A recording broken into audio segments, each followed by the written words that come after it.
What's up, Jet fans? Days 1 and 2 of the NFL draft wraps up. The Jets come away with Armand Membu, Mason Taylor, and Azariah Thomas with their first three picks. And I got to tell you, man, there are still some pretty damn good football players on this board that I didn't expect to be available that I think could come in and fill some pretty immediate needs for this Jets team and contribute both in the short and long term. I'll leave quarterback aside for a different conversation, but I think pass catcher, like wide receiver, to me is probably the biggest need remaining on this team. And a player in Jalen Royals, who I thought could have potentially been maybe even a late second round pick, who really quick release. That's his game. Super quick off the line of scrimmage and reminds me of like a lesser version of Chris Olave, similar type of player, a little bit bigger.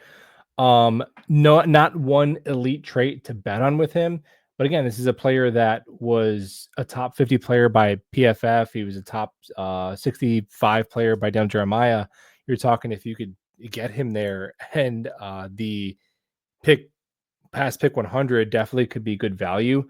And I don't know if he wouldn't be one of your three wide receivers in 11 personnel, or at least your number four receiver. And a lot of the receivers that we have that are rentals, even if they're playing ahead of him year one, in Lazard, Reynolds, and Johnson are all 1 year deals. And then Corley is unknown. So the Jets really only have one proven commodity on their wide receiver depth chart that is under contract for more than 1 year, and that's Garrett Wilson with his fifth-year option picked up. So that would be a nice get to me. And even some other receivers like Isaiah Bond, who is incredibly speedy. He's small, he's speedy, but again, like a lesser version of Xavier Worthy, just to give an idea of the skill set, where I think he impacts the game just by defenses having to account for his speed.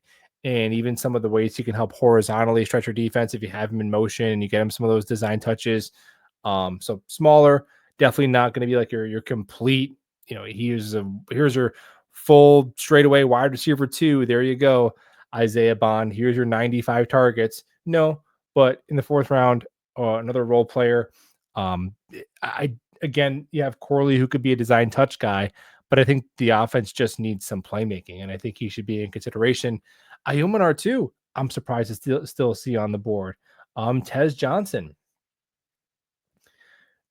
Now he's freaking tiny. He's like 150 pounds. But I think Ayumanor and Royals would be the two kind of just standard like Z receivers that you could pick up. And then Isaiah Bond, if you really have a specific plan for how to use him. And then you have Shedeur Sanders' teammate from Colorado State, who's Torrey Horton, who's a really big X receiver who does have the requisite speed to win at the NFL level. So any of those guys I think would be worthwhile considering at pick 109. Now, tight end, I do think the Jets could end up double dipping a tight end. I wouldn't want to do it in the fourth round yet. I'd want to get wide receiver or another position first. But if they want to come back around and get Mitchell Evans or Jackson Hawes or CJ Dupree, who are definitely all three of them more blocking tight ends. Mitchell Evans can do a little bit of both. Jackson Hawes is like all blocking. I think that could be a worthwhile pick if they want to come back maybe in the fifth or even sixth round, because you're going to roster four tight ends. I imagine three of them are going to be Mason Taylor, Jeremy Ruckert, and Stone Smart. And could your fourth tight end be your fifth or sixth round pick? That's fine. And all of them, and which Smart doesn't block much at all. Ruckert, I'm hoping with better coaching, he can be an adequate blocker. Taylor, that has to be kind of developed from the ground up, his blocking. So yeah, a blocking tight end. Again, maybe you want to just sign that as a straight free agent, but street free agent versus sixth round pick, what's the difference if they want to go that route?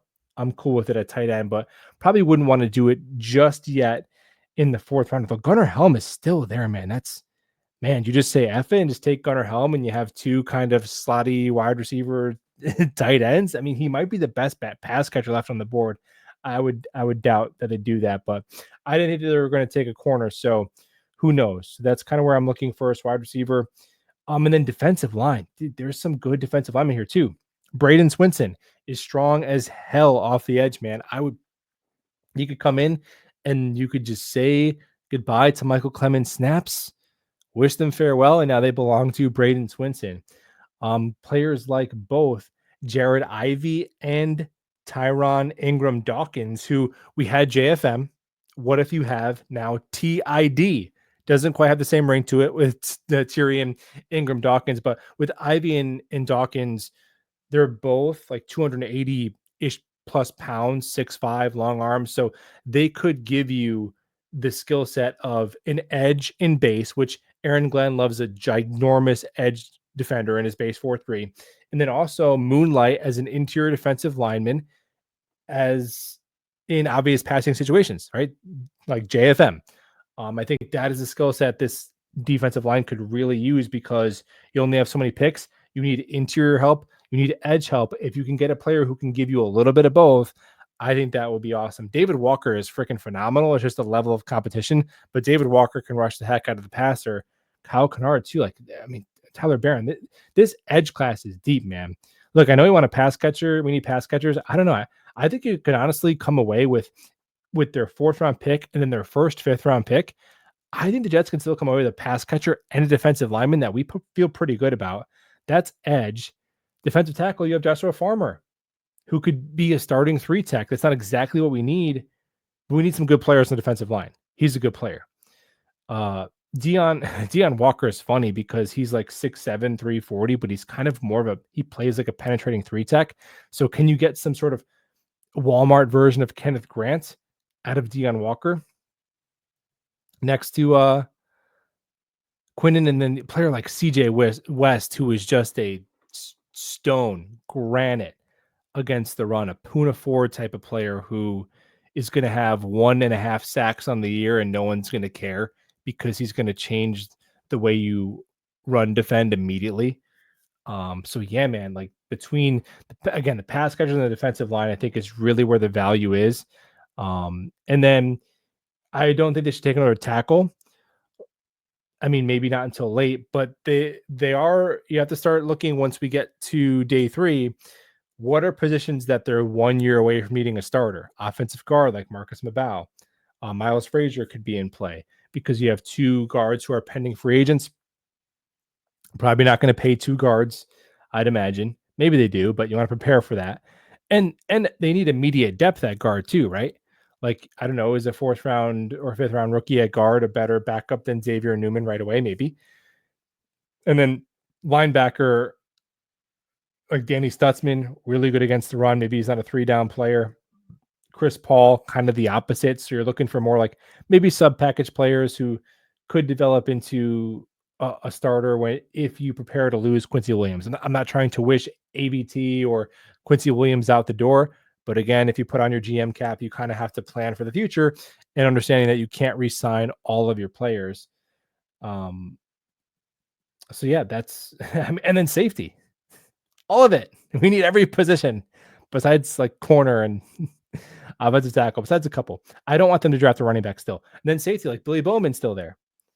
I've seen a ton of mock drafts with Billy Bowman or Jalen Reed or Lathan Ransom to the Jets in the 4th round. RJ Mickens a little bit later, son of former Jet Ray Mickens. Like, dude, they could take Billy Bowman and he might be better than Tony Adams right away. Like, that's a spot. Now, again, I don't know what they're doing with their secondary. Like, if Stevens is a safety, that changes everything. If he's not, then safety is still a significant need.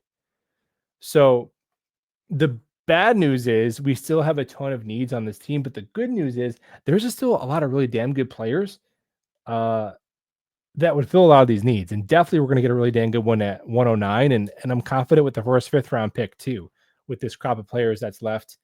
And we'll talk ball soon. Go Jets.